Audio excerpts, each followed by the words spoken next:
Pascoe. Very nice to welcome you to Ecom Power Hour.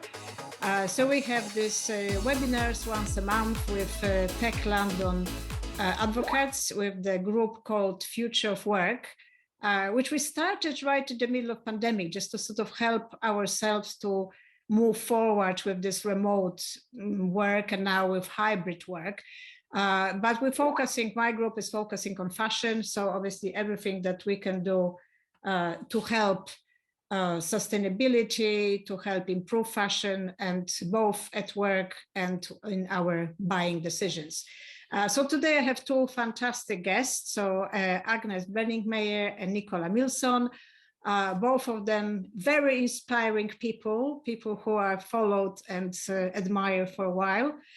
So I'm really excited about having this conversation today, and we're going to cover both the fashion, sustainability, and also future of work. And thank you for Patchworks for sponsoring the session. It's the best integrator of fashion e-commerce companies and always there behind the scenes to rescue us when needed. So let me just start. So today we've got about half an hour, maybe 45 minutes, and we want to approach the whole range of questions. Obviously, having just come out of Black Friday, we can argue about that. And was it the right thing to do or not? But also, what are the key things that the brands can do and that the brands should be doing to improve their sustainability? So let me just start from introduction. So Agnes, do you want to just introduce yourself? Yes. Thank you. Thank you, Eva, for having us. So I'm Agnes Brenninkmeijer, and I'm co-founder of a new fashion resale platform called Ida Your Brand. And what we do is we focus on the mid-market, premium, affordable segment of the fashion industry. And so my business partner and I, we started this actually a year ago during lockdown. And what we recognized is there's quite a substantial gap in the market for this particular segment. You have, the likes of Vestiaire Collectif that focus on luxury apparel goods, and then you have eBay and Depop that's a little bit more, high street and high street plus. And so we wanted to be the go-to platform for your mid-market segment, and we started off launching a full-service platform, as that was our way to get into the market. And so what that means is, you as a seller, you just have to ship us your things and we handle the rest. So we do the listing, the photography, we sort out all the communications with the buyers, and then we also take care of the order fulfillment. So you just get a paycheck at the end of the month when your item sells. So everything we do is on consignment. And then on the buyer side, you get a shopping experience similar to any e-commerce platform. And that's something that we really identified as key is, how do we get more people to think secondhand or, to shop secondhand? And on the seller side, it's, avoid all the hassle. And on the buyer side is, make it fun and inspiring and stylish. And yeah, so that's what we do. And we bootstrapped it. So that means that we put in a little bit of money, both of us. And it meant we were able to get the company off the ground using, Shopify as our platform, and integrate it with all these, nice little apps. But it's, I think for people in the tech industry, it's probably a very simple product, but it works right now for us, and it's gotten us to where we are now, which is great. Fantastic. So you are joining the Shopify tribe. Excellent. Yeah. It's a great platform. We've worked on many different platforms, and it's seemingly simple, but it fits in such a huge array of functionality. And it does it in a way that you don't have to be killing yourself supporting 80 people IT team. So, thank God for that. I actually was one of the first people who brought Shopify into UK, and everybody was looking at me like, it's too small, it's too simple, it will not work. And, look at this. Today, Gymshark is on it, and they just crossed 500 million turnover. So it can be done. Mm-hmm. Right. And can we move to Nicola Millson? Can you introduce yourself? Eva, thank you. And thank you for the invitation. I think the best thing to say about me is that I'm a little bit unreasonable. Actually, I'm very unreasonable. I think that the world can operate better. I think that we can actually have a world where everybody and everything can thrive. And for the last 20 years, I've been working to come up with different kinds of solutions around that. And I really like working in fashion for a number of reasons. The first one is fashion is dreadful. Really dreadful. It is 10% of the world's carbon emissions, more than international flights and maritime shipping, responsible for 20% of all water pollution, produces 26% of the world carbon footprint. You know, we need to do something to remedy the way that fashion works. Also, on the other side, fashion is really important because it is a cultural way of communicating. And if we can do something with fashion, then we can actually have all of these ripples into other areas. So I think it's important. I'm even more interested at the moment because with COVID and lockdowns and the rise of e-commerce, it's opening up new opportunities for fashion to do things a little bit differently, a little bit more sustainably, and to join me in being a bit more unreasonable. I work in different ways. For a very long time, I've supported different organizations around advisory, strategic advisory, and really have loved that. Some of it's included setting up new businesses, which is always good to demonstrate change. I have also lectured on at Cambridge and at Imperial around innovation, culture, sustainability. And something I love at the moment is an organization that I co-founded called She Leads Change, which is saying that we can't have half the world, women, not feeling like they can truly lead the change that needs to happen. So I'm gratified to be alongside Eva and Agnes, who are women leading change, because that is a huge part of the work that I do. So I'm here today to see if we can be a little bit unreasonable with fashion and really look at new ways to approach the sector that can be breakthrough and create the change we need.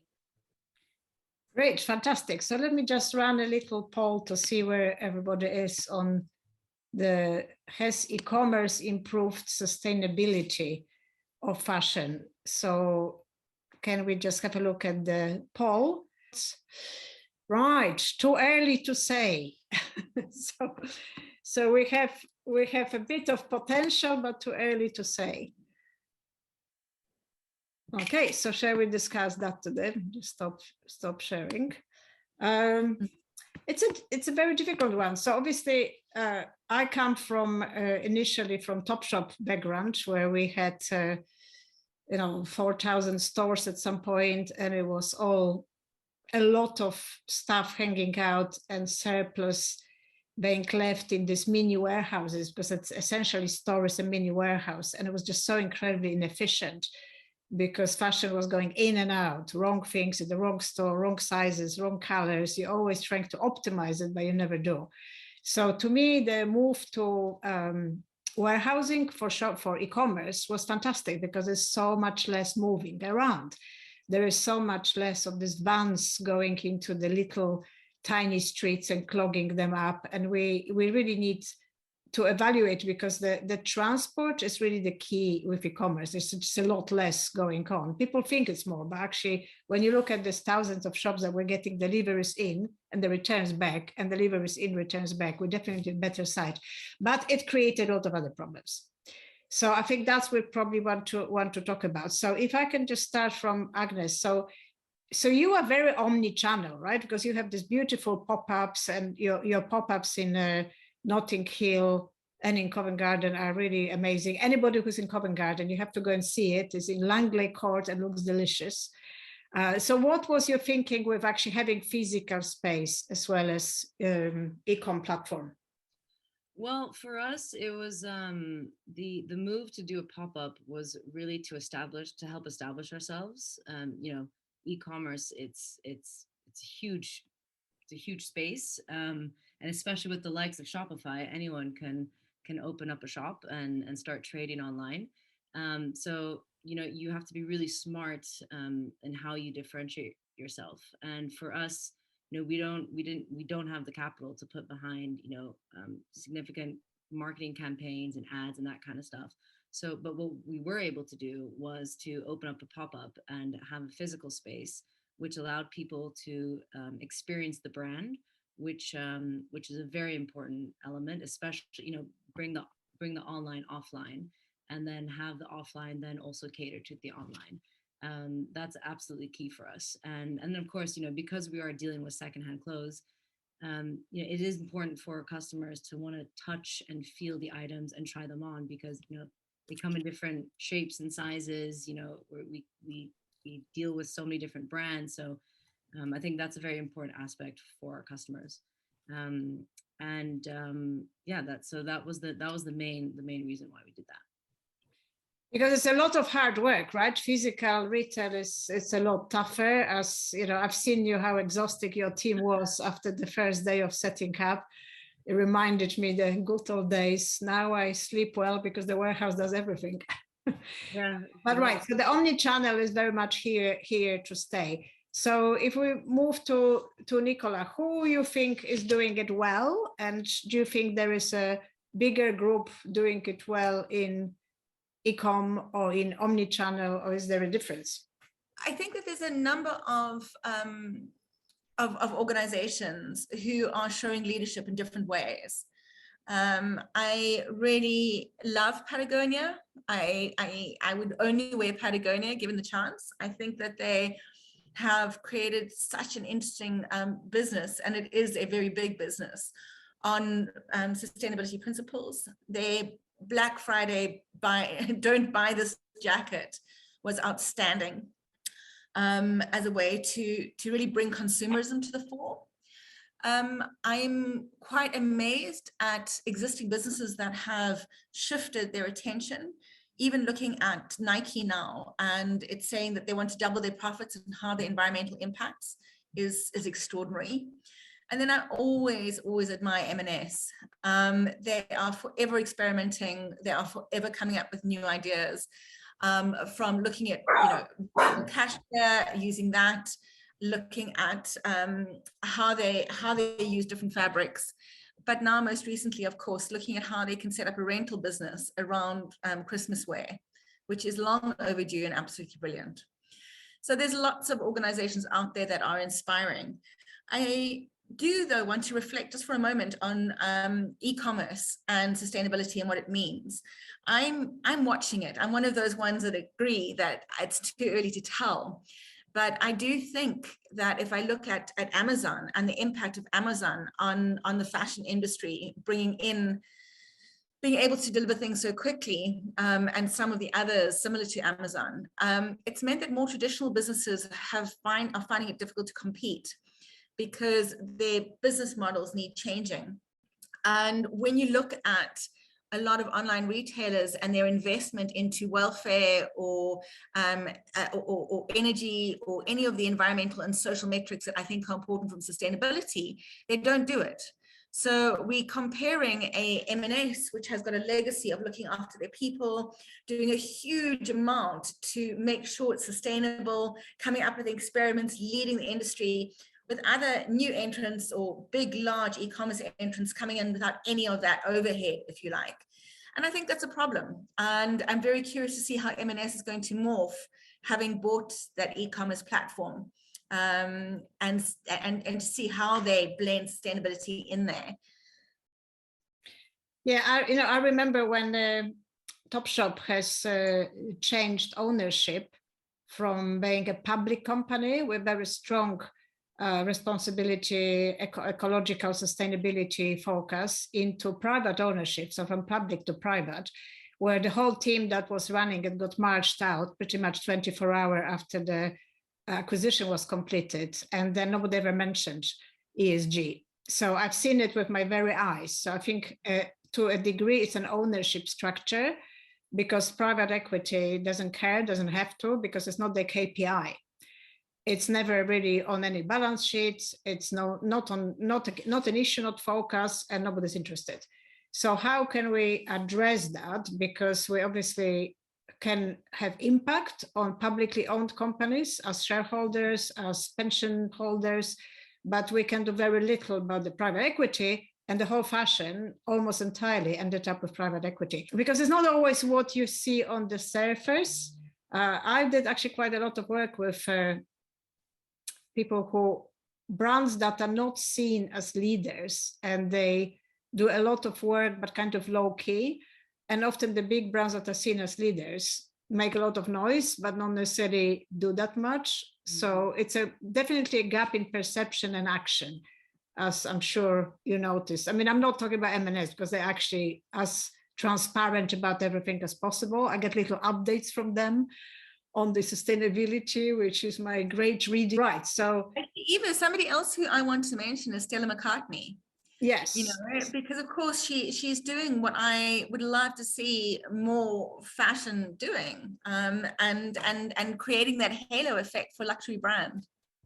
Yeah, but you know, we had a conversation about her on our previous ecom Power Hour, and you know, people are a bit, well, it's hard to say because it's so expensive, and she's basically ended up with the message that only the top end, people who can afford the top end, can shop sustainably.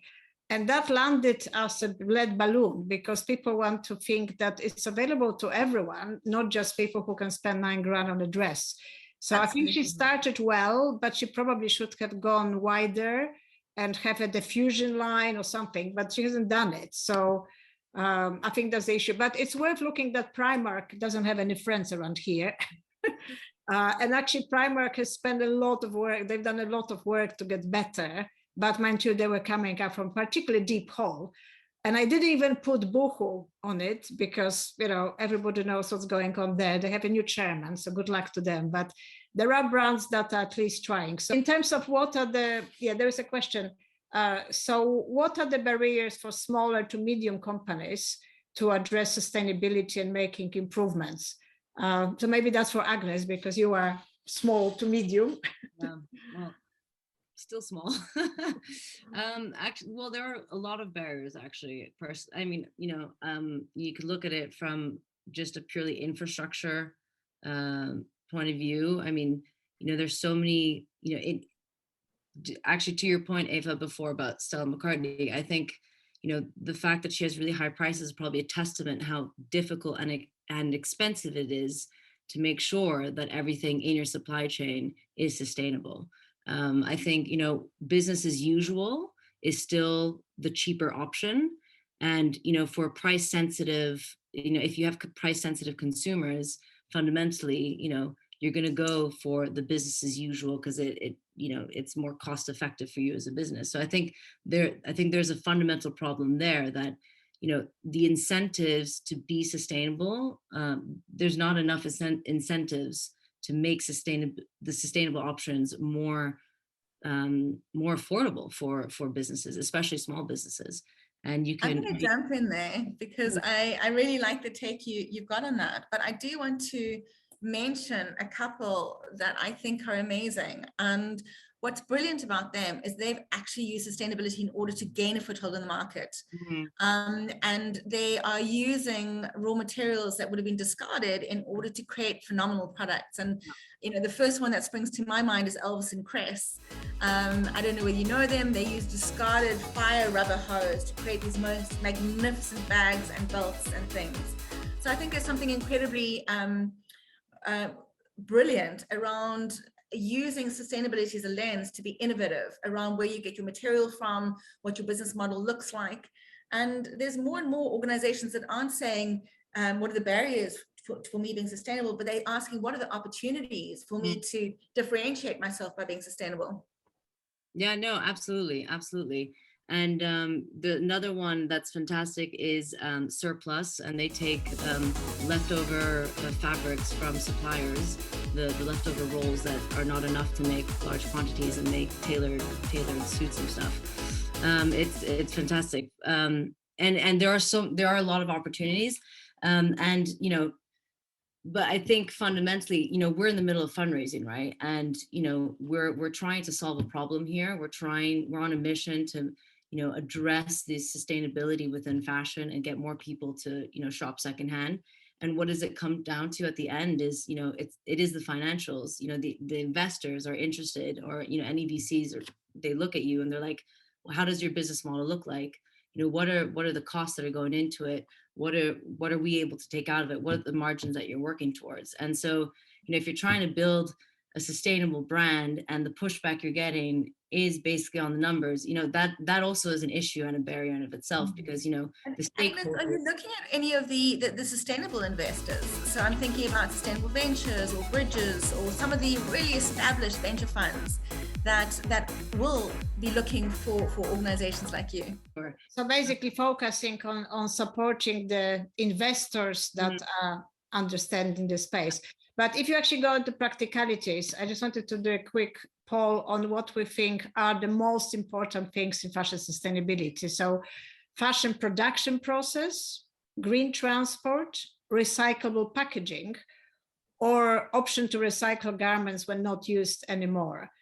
Where are we on that dial? Because the different damages, different damage in different areas. It's all damaging, but which one we can address in a short, near future, as opposed to, in next 20 years where the climate really packs in. Let me just share the poll.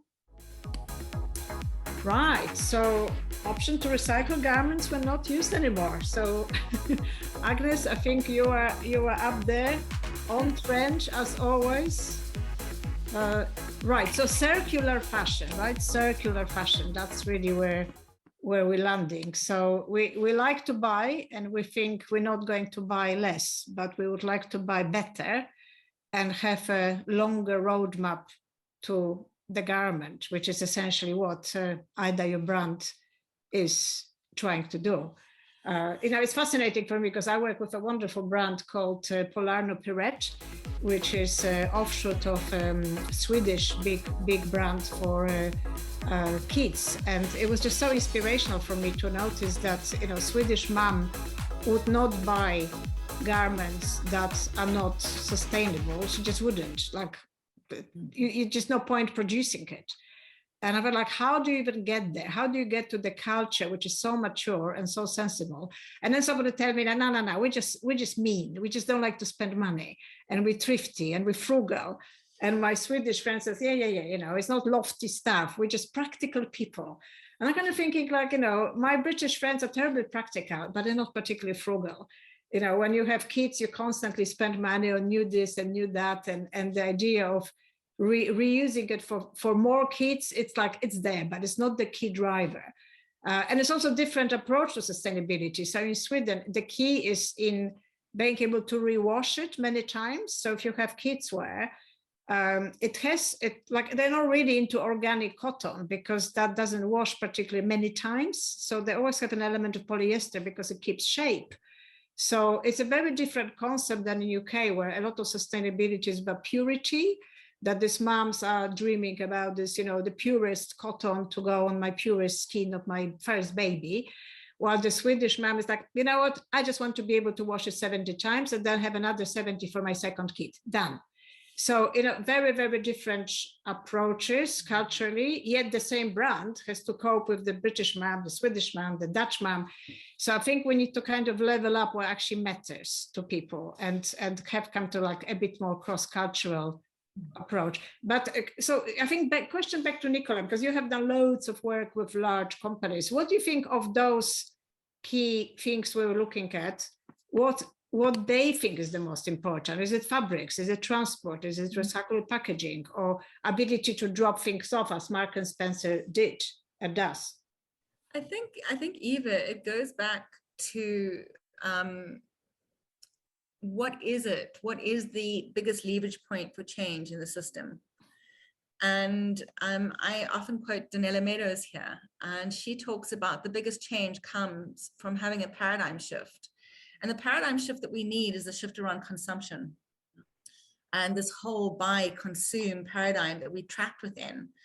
And for me, any brand that addresses that is doing something profound. And whether that's through Patagonia, looking at how to sell their stuff, whether that is through M&S and the work that I did with them around how do we sell less stuff. Those are very powerful. Having said that, there's multiple other intervention points. So one of it is to just understand everything and have transparency around it, where everything comes from, and what the social and environmental costs are. I mean, that's a massive motivator for change. Another one is to understand where you can, where your materiality lies as a business. So for some, for example, for Levi's, it was water, and being able to cut water out of the process was really profound. So for me, I think it's still shifting the paradigm of consumerism that's important.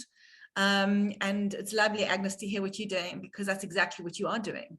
However, it's well, sorry, I just see that the note in the chat from YL, inherently lower turnover though. Well, funny enough, my challenge from M&S was how do we sell less stuff and make more money? And then it goes into, well, what is the experience that people are looking for? And are there ways to deliver an experience without having to produce more stuff? And I certainly love what they're doing with their rental of Christmas stuff now, because that seems to fit in with it. Yeah. Yeah, and I think I just want to add to that. I mean, I think that's where the circular economy comes in very beautifully, because I'm very radical in my thinking that consumerism is basically at the heart of the issue when it comes to sustainability. And if we got rid of half of the things that we want and that we think we need, I think we'd be in a much better position. But of course, that means that you don't have growth, you don't have economies that are actually developing and progressing, and you're not moving forward. If anything, you get stagnant and you can fall backwards.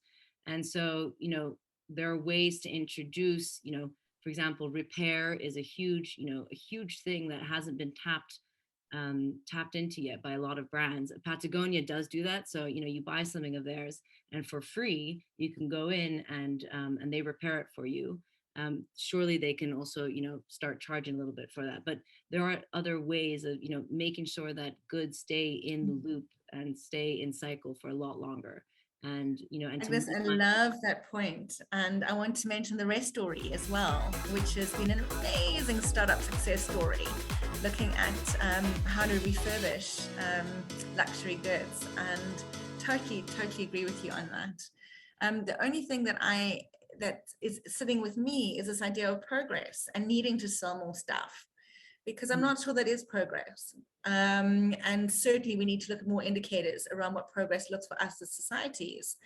There are multiple ways for us to meet our human needs, and we created economies to help us meet our needs. They should be serving us, and currently it's not serving us. Yeah, absolutely. So this sounds like a bigger issue, right? So this sounds like it's not going to be evolutionary change. It's got to be a revolutionary change, because doing it bit by bit is just not going to work.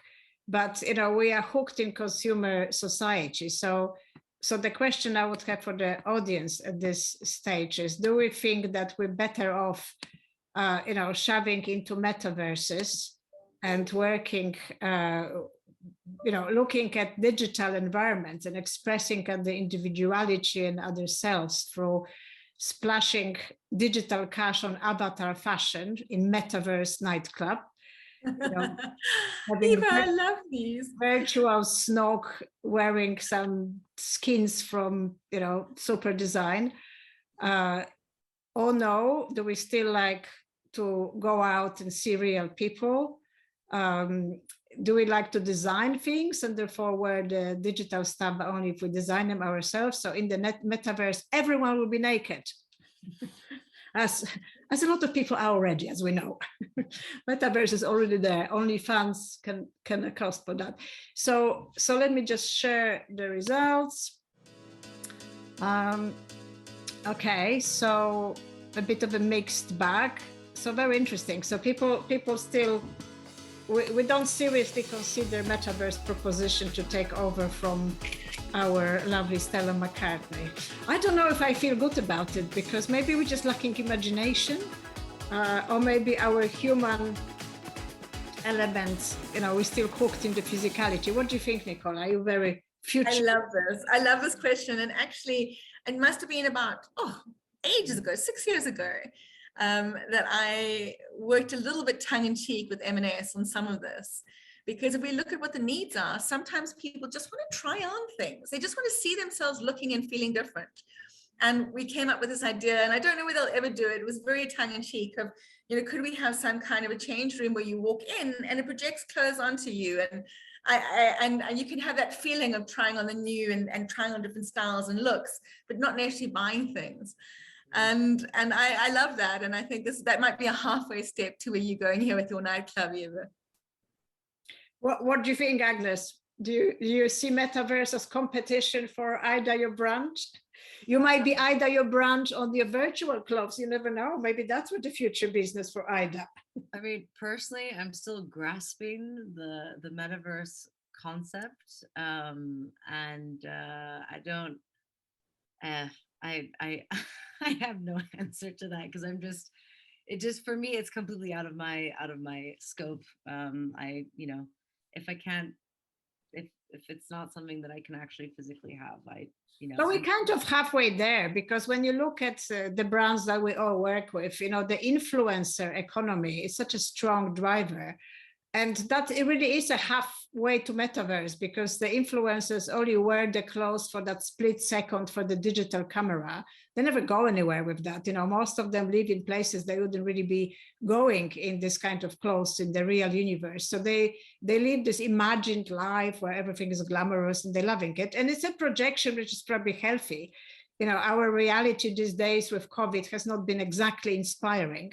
So it's great that people finding this escapist, but it is very virtual already, because you don't see these girls, running around down to Tesco wearing any of this. It's all for Metaverse, right? Well, one thing that I just have to think of is, what do you need in order to support, like literally, like in terms of like, what is the energy consumption to support everyone, living in a metaverse, because it means that you're digitally switched on all the time.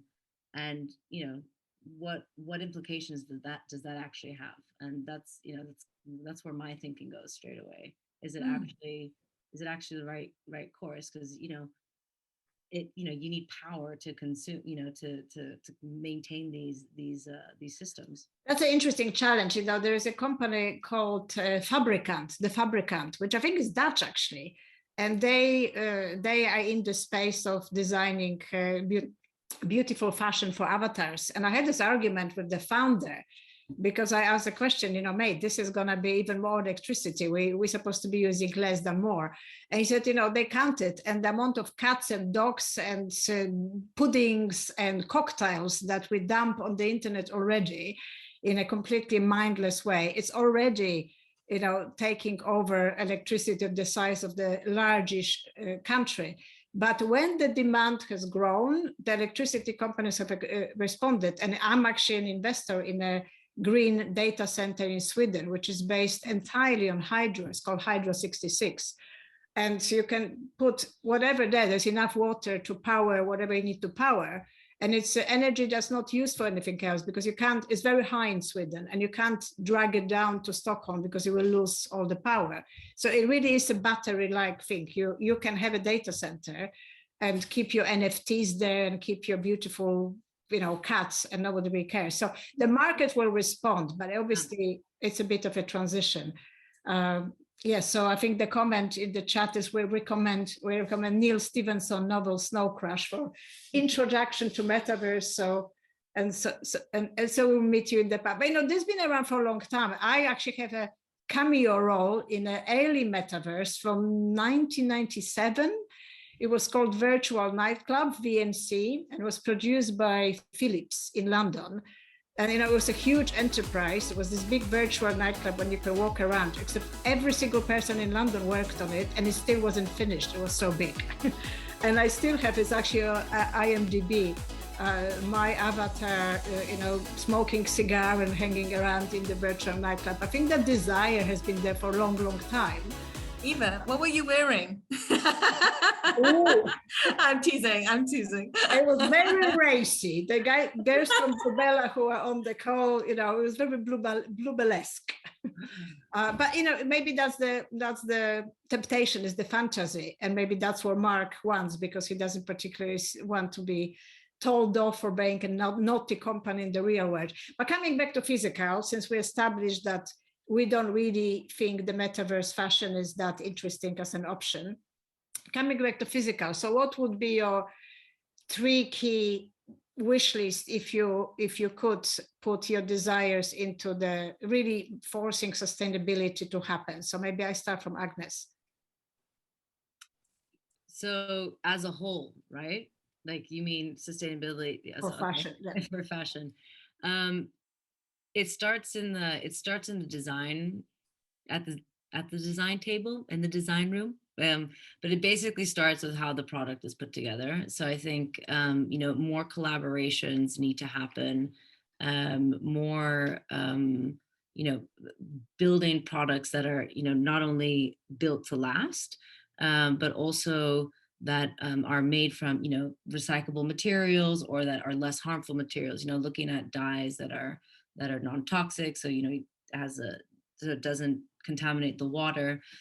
So that's the first thing. The second thing would be consumers recognizing that they also have a responsibility in this, that it's not only companies, but it's also us as a consumer, and asking yourself, of the things that you're purchasing, what's the incentive behind it. And the third, I'm gonna have to think about rentals, because Louisa is asking, do you think that renting is the way forward, which Nicola mentioned? Do you think renting? So I think definitely it depends what for. So I see there's an example here for going skiing or renting suits. So absolutely, I mean, look at men rent tuxedos for weddings, and it's a standard for, it's a no-brainer. Whereas, for women, you're expected to splurge, I don't know how much, on a dress every time, or not every time, but like when you have a special occasion. And especially now is that, the likes of social media, people don't want to be seen wearing the same dress twice. So, yes, rental market is definitely there. I think it is. I mean, personally, I think it's more for special occasion wear. It's not for your everyday. But it depends. I mean, I think it depends on you as a consumer and how you prefer to dress. So yeah, but it's definitely going to be the next thing. Yeah. What about you, Nicola? What do you think? I'm really enjoying Louisa's new business. Louisa, I need skiing equipment. Please, can I rent from your business? I think that's great. If it doesn't exist already, it really should. I really like what Agnes had to say. For me, there's a couple of things that I had to wave my magic wand. The first thing is I'd like the sector to start to think about it as a sector that needs to take responsibility, that needs to take responsibility for the welfare of others and for the welfare of the environment, and that they have a legacy to leave as a sector, that they have a cultural authority to support. So for me, there's something really important there as a fashion sector to rethink itself from a let's serve this fast consumer need into actually we can do something beautiful and go back to what fashion was meant to be, which was around aspiration, around beauty, around all of that. I think within that, there's some absolute hygiene factors that every single company should be looking at. Every company should know where its clothing comes from, where its materials come from, how much water, how much energy, all of those are just hygiene factors and should be working to make all of that better. I do think that we need to, as consumers, and Agnes, you said this beautifully, also start to think about what is it that we need and how do we meet those needs better. And there's so many beautiful ways now that we can do that, and to own a piece that actually doesn't hurt animals, doesn't hurt the planet, doesn't hurt people, and is beautiful. There's something incredibly significant in that. So can I ask you a question? Because, consumers by definition consume. So they buy what's cheapest with what's least effort. And that's the beginning and the end of it. So how can we organize consumers if they choose to buy better, to make it easier?